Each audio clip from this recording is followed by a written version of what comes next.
નમસ્કાર દર્શક મિત્રો, હું છું રૂપલ લુણીચિયા. સંપૂર્ણ ન્યૂઝમાં આપનું સ્વાગત છે. થરાદ તાલુકાનું એક એવું સ્થળ કે જ્યાં દર પૂનમે મેળો ભરાય છે અને શ્રાવણ મહિનામાં તો કથાનું આયોજન કરવામાં આવે છે.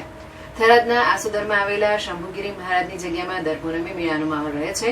પૂનમના દિવસે ભોજન પ્રસાદની પણ વ્યવસ્થા કરવામાં આવે છે, જેમાં ગત રોજ પૂનમના દિવસે પણ ભક્તોનું ઘોડાપુર ઉમટી પડ્યું હતું. અહીંયાની પ્રથા પ્રમાણે મહિલાઓ ઘોડ ગાતી ગાતી પણ આવે છે. અહીંયા જે પણ ભક્ત માને તેમની મનોકામના પૂર્ણ થતી હોવાની માન્યતા છે.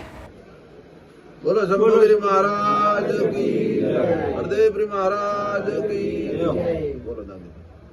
આજ આસોદર જગ્યા પરંપરાગત વર્ષો પુરાણી અને લોકોનું આસ્થાનું કેન્દ્ર છે અને અહીંયા દર પૂર્ણિમાએ મેળો ભરાય છે.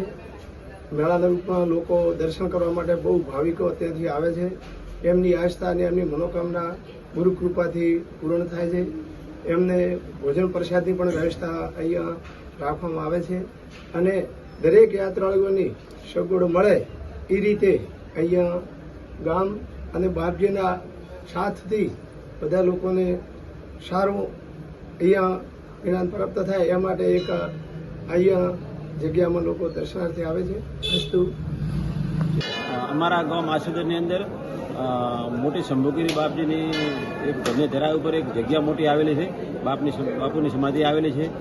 5 જીવિત સમાધિ છે. તો અહીં આજુબાજુના ધર્મપ્રેમી જનતાઓ આજુબાજુ 100 ગામથી વધારે લોકો અહીં દર પૂનમે આવે છે અને દર્શનનો બહુ લાવો લે છે. અને દર પૂનમની અંદર પ્રસાદનો પણ વ્યવસ્થા કરવામાં આવેલી છે. યાત્રાળુઓને ઉપવાસ હોય તો પણ એમને રાજગરાનો શીરો અને બટાકાની સબ્જી પણ પીરસવામાં આવે છે. અને અહીં હજારોની સંખ્યામાં આજુબાજુ દર પૂનમે એટલે શંભુગીરી દાદાના ધામમાં માથું ટેકાવી અને ધન્યતા અનુભવે છે. આજે કાર્તિક પૂનમનો દિવસ છે અને આહોદર જગ્યામાં શંભુગીરી મહારાજના પ્રતાપથી અહીં બધા લોકો દર્શનાર્થે આવે છે અને ભાવિક ભક્તોનો મનોકામના પૂર્ણ થાય છે. અમુક ગુરુ પૂર્ણિમા છે, ભાદરવી પૂનમ છે, શ્રાવણ પૂનમ છે. અહીં વિશિષ્ટ રૂપે પબ્લિક દર્શન કરવા માટે કરીને આવે છે. શંભુગીરી બાપજી મહાન થઈ ગયેલા છે. એમનો વચન છે કે મારે ચરણે આવશે એમનો મનોરથ પૂર્ણ થશે અને અનેકો માણસોના પારણા બંધાય છે અને અનેક મનોરથો પૂર્ણ થાય છે અને સજ્જનો મનોકામના પૂર્ણ કરીને સંતુષ્ટ થાય છે. અને હવે પ્રસાદની પણ રીત છે. તો પૂનમના દિવસે બધા પ્રસાદ પણ લે છે અને જેને ફ્રાળ હોય એ ફ્રાળ પણ કરે છે. અને બીજા ભાવિક ભક્તો અહીંના સેવકો છે એ બહુ ઉત્સાહિક માણસો છે અને એના કારણે આ જગ્યાનો વિશેષતા છે. અને શ્રાવણ મહિને વર્ષોથી કથા ચાલે છે. ક્યારેક ભાગવત હોય, ક્યારેક રામાયણ હોય, ક્યારેક હોય બીજી કથા હોય, ક્યારેક શિવપુરાણ હોય. એ કથા ચાલે છે. એનાથી પણ માણસોને લાભ થાય છે અને આપણી સંસ્કૃતિને ઉજાગર થાય છે. આ એક ધર્મનો પ્રતીક છે.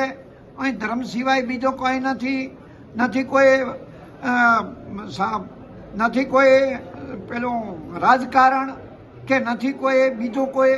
અહીં ફક્ત ને ફક્ત એક ઉપદેશ અને ધર્મ છે અને આપણો હિન્દુ ધર્મની સંસ્કૃતિ ટકાવી રહે એ રીતની હોય બધો વિવરણ છે અને એ રીતનો બધો વાતાવરણ હોય છે અને એ રીતનું જીવન પણ જીવાય છે. સંતો પણ એ રીતે હોય બધા જીવન જીવી રહ્યા છે અને એ રીતે મનોરથો બધા પૂર્ણ થાય છે.